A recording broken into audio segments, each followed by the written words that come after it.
UP चुनाव में पहले चरण के दिन पश्चिमी उत्तर प्रदेश मुजफ्फरनगर में कोको उड़ा। राकेश टिकैत ने कहा कि ये कोको बीजेपी का वोट लेकर उड़ रहा है और बीजेपी का वोट लेकर उड़ा और आज के जो नतीजे आए हैं वो ये बता रहे हैं कि उड़ा भी और वहीं आकर बैठ गया। इसी मुजफ्फरनगर के जाट नेता केंद्रीय मंत्री संजीव बालियान, टिकैत साहब, संजीव बालियान ये कह रहे हैं कि राकेश टिकैत ने कोको उड़ाया तो था, लेकिन हमने हाउ बुलाया और वो हाउ कोको को खा लिया। तो हुआ तो जरूर कुछ ना कुछ, हुआ तो जरूर कुछ ना कुछ। वे कम से कम बता लगेंगे कैसे हुआ, से बता लगेंगे। हुआ तो जरूर कुछ ना कुछ। नहीं, ये इतना ये ऐसी बात नहीं है, ये गंभीर बात है। इसलिए कि जब आपने कहा कि जो सरकार किसानों की नहीं सुन रही है, जो किसानों की नहीं सुनी हो लंबे समय तक, उसे सजा देना है। और घूम घूम करके संयुक्त किसान मोर्चा के नेताओं ने अपने लोगों से, किसानों से, किसान संगठन के लोगों से कहा कि सजा देनी है। लगता नहीं है कि आपकी बात लोगों ने सुनी है। भाई, आधे रेट में फसल बेच के किसान और नहीं समझ में आ रही तो उसके आगे का इलाज हमारे पे भी नहीं है। तो आप ये मानते हैं ना कि आप किसानों को, अपने लोगों को ये बात नहीं समझा पाए? नहीं, सब समझ रहे किसान, वो सब समझते हैं। और जो हमारे पास में लोग आते हैं वो कोई नोटा वाले लोग नहीं आते कि वो वोट ना किसी को देते हैं। वोट लोग अपनी विचारधारा पर देता है और उसकी बहुत विचारधारा हो सकती है। हम उनसे आंदोलन की बात करते हैं, जो पार्टी के लोग हैं उनसे भी फिर दूसरी अलग अलग तरह की बात करते हैं। तो हो सकता है कि उनकी प्राथमिकता वो हो जाती है। फिर जितने दिन आंदोलन चला, ये कहा गया कि बस एक जाति है, वो किसान की जाति है। कोई जाट नहीं, कोई मुसलमान नहीं, कोई हिंदू नहीं, कोई बनिया नहीं, कोई पंडित नहीं, सब एक जाति। लग रहा है कि चुनाव में सब अपने अपने जाति पर लौट गए। उसमें भाई पॉलिटिकल पार्टी को वोट कैसे मिलती है वो उस पर रिसर्च करते हैं पूरी, ठीक है। वे वोट लेने के अलग अलग तरीके उनके पास में, तो उस पर काम कर लेते हैं वे। हमारे पे किसान का इशू है, किसानों को ये लगते हैं कि किसान आंदोलन तो मजबूत है, आंदोलन पर तो साथ रहो ना, आपका ट्रैक्टर टूटेगा। वो आंदोलन के माध्यम से सब चीजें बची रहेंगी, भुगतान का है वो बचा रहेगा, लेकिन वोट अपने सिस्टम से दे लो। तो खाली किसान नहीं, दूसरे और लोग भी हैं जो वोट देते हैं। लेकिन जानते हैं क्या हुआ?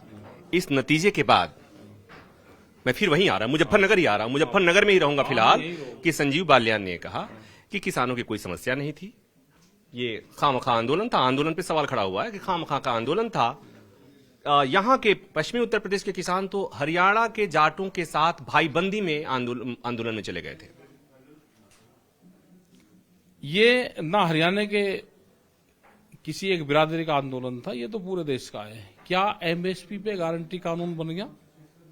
क्या एमएसपी पे देश की फसलों की खरीद होती है?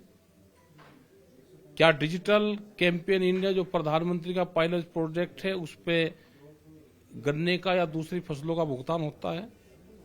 ये सारे बड़े सवाल हैं। क्या बिजली हरियाणा के बराबर है? वहां 15 रुपये आस पावर है, यहाँ 175 है।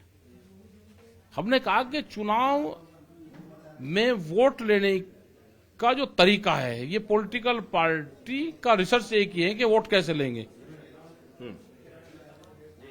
ये मुद्दे सब हैं, ये मुद्दे सब हैं, इस मुद्दे से कोई नकार नहीं सकता। लेकिन नतीजे से ऐसा नहीं लग रहा है कि किसानों के लिए मुद्दे प्राथमिकता में नहीं है। किसानों के लिए उनको ये लगता है कि आंदोलन से मुद्दे सोल्व होते हैं। तो आंदोलन मजबूत है हमारा, आंदोलन तो मजबूत है ना, आंदोलन तो कोई कमजोर नहीं है। और अगर हम वोट की बात करते तो हम चुनाव में जाते हैं, हम चुनाव में तो गए नहीं। टिकैत तो साहब, वोट और आंदोलन को अलग अलग करना पड़ेगा। ये थोड़ा सा मुश्किल होता है। हाँ, मुश्किल ये थोड़ा सा मुश्किल होता है कि आंदोलन को और वोट को और सियासत को और आंदोलन को बिल्कुल अलग कर देना, इसलिए कि इसी मुजफ्फरनगर में यहां से 2 किलोमीटर की दूरी पर किसान महापंचायत हुई थी और उसमें जो भारी भीड़ थी उसमें किसान संगठन के अलावा आरएलडी के लोग भी थे, मंच पे भी थे, मंच के नीचे भी थे, मंच के बाहर भी थे, सब पार्टी के थे। सब पार्टी के थे। ठीक है, तो इसे अलग अलग पूरी तरह से नहीं किया जा सकता, पूरी तरह से अलग अलग नहीं किया जा सकता। अब एक बात ये कि ऐसा लग रहा है आपके चेहरे के भाव को देखकर कि जो हार गया सो हार गया, उसका काम वो जाने, मेनू की। हम क्या चुनाव लड़ रहे हैं भाई? हमको चुनाव लड़ रहे हैं कि हमारी पार्टी थी वो हार गई, उसकी जीत होगी भाई? पॉलिटिकल पार्टी वाले देखे उसको, जिसकी हार और जीत हो रही है। हमारा मूवमेंट का काम है, मूवमेंट में हमारे साथ में लोग हैं, जब कोई दिक्कत आओगी मूवमेंट में साथ में है। थोड़ा हल्के फुल्के अंदाज में, पता है कैसा लग रहा है कि नाटो के भरोसे यूक्रेन ने रसिया से रार ठान दिया, ताकता रहा कि नाटो बचाव में आएगा और रसिया ने यूक्रेन को तहस नहस कर दिया। आपसे बहुत उम्मीद थी अखिलेश को, जयंत को, कि राकेश टिकैत, उनका किसान संगठन भरपूर साथ देगा और उन्हीं के सहारे हम योगी से 2-2 हाथ कर लेंगे। देखो, चुनाव लड़ने का अपना सिस्टम है, लोग का चुनाव अपना लड़े, हमारा मूवमेंट का काम है।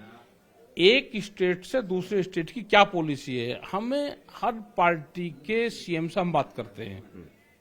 कोई ये समझ लगे कि ये हमारे साथ में है या ये दूसरे के साथ में, ना, हम किसान के इशू के साथ में हैं, उसी के साथ में हम रहेंगे। हम तो राजस्थान में भी गए ना। ठीक है, ये अगंभीर सवाल का टिकैत साहब ने गंभीर जवाब दिया है। अब एक सवाल फिर, कोको आया, कोको को हाउ खा गया। अब ये हाउ जब तक रहेगा आपके आसपास, तब तक आपकी बात आपके लोगों तक नहीं पहुंचेगी। उस हाउ को ढूंढना पड़ेगा। क्या आप हाउ ढूंढ पाएंगे? कोई हाउ नहीं है। ये किसान संगठन, ये हाउ भी है, सारी चीजें किसान संगठन है। ये किसान संगठन पहले भी था, आज भी और आगे भी रहेगा। जब जब किसान पर समस्या आएगी, क्योंकि समाधान तो सरकार ही करेगी, समाधान सरकार ही कोई करना है। अब इस आंदोलन से यह है कि पॉलिटिकल पार्टी ने किसान आंदोलन के जो इशू थे उसको लिया है। यहाँ के मुख्यमंत्री ने भी लिया, उन्होंने भी कहा कि बिजली के रेट हम आधे करेंगे, तो करो।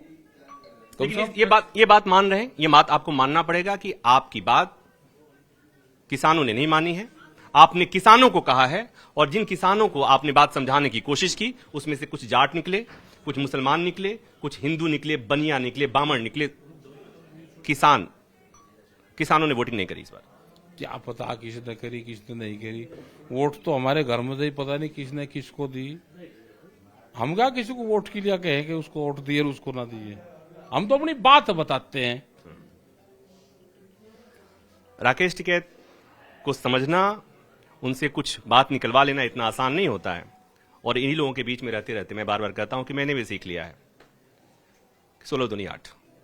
चुनाव नतीजे के बाद 16 दूनी 2 मैं कहूंगा।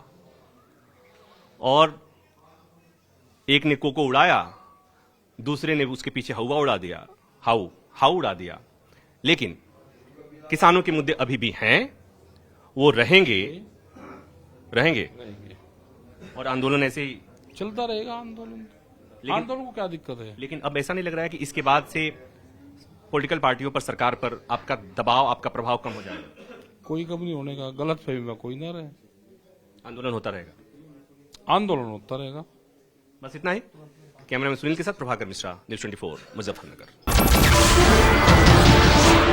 नमस्कार, मैं हूं मानक गुप्ता। अगर आपको हमारा ये वीडियो पसंद आया हो तो इसे लाइक और शेयर जरूर करें। और हां, हमें सब्सक्राइब और फॉलो करना ना भूलें, ताकि आप देश और दुनिया की कोई खबर मिस ना करें। तो जुड़े रहिए हमारे साथ और देखते रहिए न्यूज़ 24।